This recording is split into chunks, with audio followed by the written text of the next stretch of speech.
নমস্কার, আমার চ্যানেলে আপনাদের অনেক অনেক স্বাগত। আর প্লিজ আপনাদেরকে অনেক অনুরোধ করে বলছি, ভিডিওটা স্কিপ করবেন না। তো আমি নতুন ইউটিউবার আর আমার নতুন চ্যানেল বলে কি আপনাদের ভালো লাগছে না দেখতে? তো আপনারা একবার একটু দেখেন। আর যদি আপনারা না দেখেন তাহলে নিশ্চয়ই আপনাদের কাছে গিয়ে আমি জোর করে বলতে পারবো না আমি কিভাবে রেসিপিটা করছি। আপনারা একটু দেখুন, প্লিজ একটু দেখুন। নিশ্চয়ই এভাবে বলতে পারবো না, প্লিজ দেখুন আমি কিভাবে কি করছি। তো আজকে রেসিপি করছি মিষ্টি পাখি।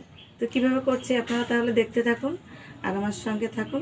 আর যদি আপনাদের ভিডিওটা ভালো লাগে তাহলে অবশ্যই একটা লাইক করবেন, শেয়ার করবেন, আর আমার ফ্যামিলির সদস্য হয়ে যাবেন আর আমাকে সাপোর্ট করে উৎসাহিত করবেন। তাহলে এখন আমি রেসিপিটি শুরু করব। আর এখানে নিয়েছি ময়দাটা ভালো করে চেলে নিয়েছি। এবার এখান থেকে এই বাটি মাপ করে ময়দা নেব।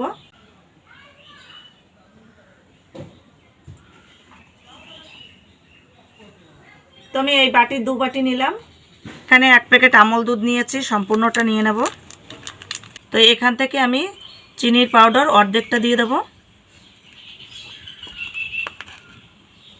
বেকিং সোডা 4 ভাগের 1 ভাগ দেব। বেকিং পাউডার হাফ চামচ। তো এই চামচের 4 চামচ ঘি দিয়েছি। এবার দেব সাদা তেল, 4 চামচ দেব, হাতের অনুমান করে দিচ্ছি। এবার সামান্য পরিমাণ লবণ দেব। এবার সব কিছু দিয়ে ভালো করে মিশিয়ে নেব। এই হাতটা ভালো করে পরিষ্কার করে নিয়েছি। এবার 2 হাত দিয়ে তেল আর ঘির ময়ানটা এইভাবে আস্তে আস্তে ডলে ডলে মিশিয়ে নেব। এই দেখুন আপনারা, তেল আর ঘির ময়ানটা কত সুন্দর হয়েছে, একদম হাতের মুঠে চলে যাচ্ছে। এই দেখুন কত সুন্দর ভেঙে যাচ্ছে। এরকম হলে বুঝতে পারবেন তেল ঘির ময়ানটা খুব সুন্দর মিশেছে। এবার অল্প অল্প করে জল দেব আর একটা ডো তৈরি করে নেব। এই দেখুন কত সুন্দর একটা ডো তৈরি করে নিয়েছি। আর এখানে আমি তেল আর ঘিটা দিয়েছি। যদি আপনাদের হাতের কাছে ঘিটা না থাকে তাহলে সাদা তেল দিয়েও করতে পারেন, আর যদি সাদা তেলটা কাছে না থাকে তাহলে শুধু ঘি দিয়েও করতে পারেন। আর এখানে আমি যখন ময়দাটা মাখি তখন আমি চিনিটা পাউডার করে দিয়েছি। তবে পাউডার করে দেওয়ার একটাই কারণ, আমি যখন এই যে ময়দাটা মাখলাম এইবার আমি ঢাকা দিয়ে রাখবো, খুব সহজেই সফট হয়ে যাবে। আর যদি গোটা চিনি দিতাম তাহলে কিন্তু সময়টা বেশি লাগতো। এইবার এখানে আমি একটা সুতির কাপড় নিয়েছি, আর এই কাপড়টা আমি ভালো করে ভিজিয়ে নিয়েছি। এবার ঢেকে দেব, ঢাকা দিয়ে আমি 20 মিনিট রেখে দেব। 20 মিনিট হয়ে গেছে, এবার সুতির কাপড়টা তুলে দেব। এই দেখুন ডোটা কত সুন্দর হয়েছে, খুব নরমও না আবার খুব শক্তও না। এইখান থেকে ছোট্ট একটা লেচি কেটে নিয়েছি। ভিজে কাপড়টা দিয়ে সবসময় ঢাকা দিয়ে রাখতে হবে, উপর দিয়ে ফেটে না যায় সেটাও খেয়াল রাখতে হবে। এবারে লম্বা শেপ করে নেব। এই দেখুন লম্বা একটা শেপে করে নিয়েছি। আর যেহেতু বলেছি মিষ্টি পাখি, তো এবার পাখির ডিজাইনটা করে নেব।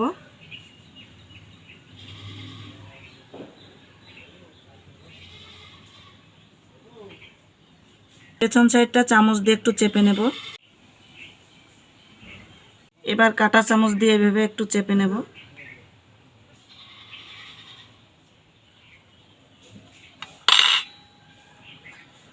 এবার মাঝখান থেকে কেটে নেব।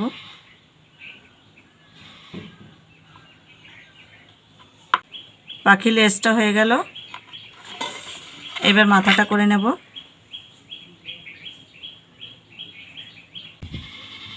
ঠোঁটটা কেটে নিলাম।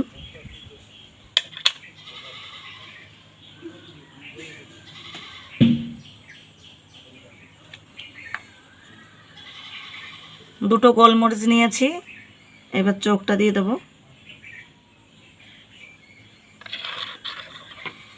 এবার পাখির ডিজাইনটা করে নেব।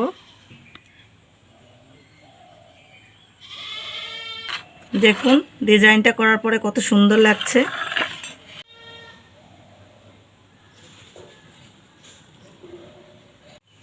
একটা চেরি ফল নিয়েছি, এই চেরি ফলটা কেটে এই যে ছোট্ট করে এবার লাল অংশটা দিয়ে দেব, ঝুঁটি বানিয়ে দেব। পাখিটা যতটা সুন্দর লাগছে দেখতে, খেতেও কিন্তু দারুণ। আর ঝুঁটিটার জন্য বেশি ভালো লাগছে, তাই না?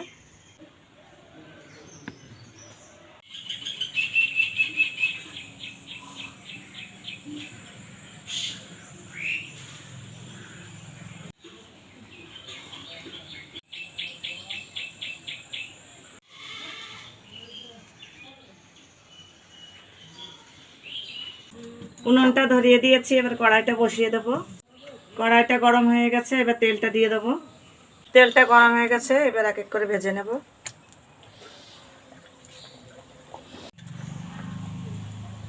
তেলটা ভালো করে এইভাবে ঝরিয়ে নিতে হবে।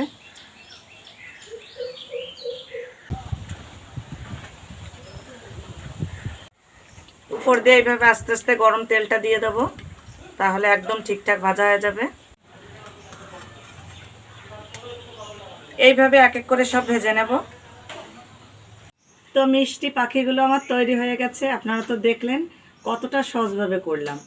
আর যেহেতু আমি এখানে চিনিটা পাউডার করে দিয়েছি, তার কারণে কিন্তু আলাদা করে আর চিনির শিরা তৈরি করা লাগলো না, একবারেই খাওয়া যাবে এখন।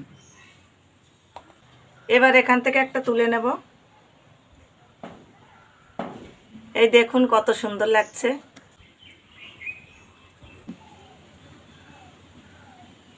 তো পাখিটা কিন্তু দেখতেও যতটা সুন্দর লাগছে, খেতে কিন্তু দুর্দান্ত হয়েছে। তো আপনারা কিন্তু অবশ্যই বাড়িতে ট্রাই করবেন। তো এই রেসিপিটি আপনাদের কেমন লাগলো আমাকে অবশ্যই কমেন্ট করে জানাবেন। আর এই রেসিপিটি যদি আপনাদের ভালো লাগে, লাইক, শেয়ার এবং কমেন্ট করতে ভুলবেন না। আর আমাকে সাপোর্ট করতে ভুলবেন না। আর আপনাদের সাপোর্টে আমি একটা উৎসাহিত হব। তো আপনারা ভালো থাকবেন, সুস্থ থাকবেন। দেখা হচ্ছে নেক্সট ভিডিওতে।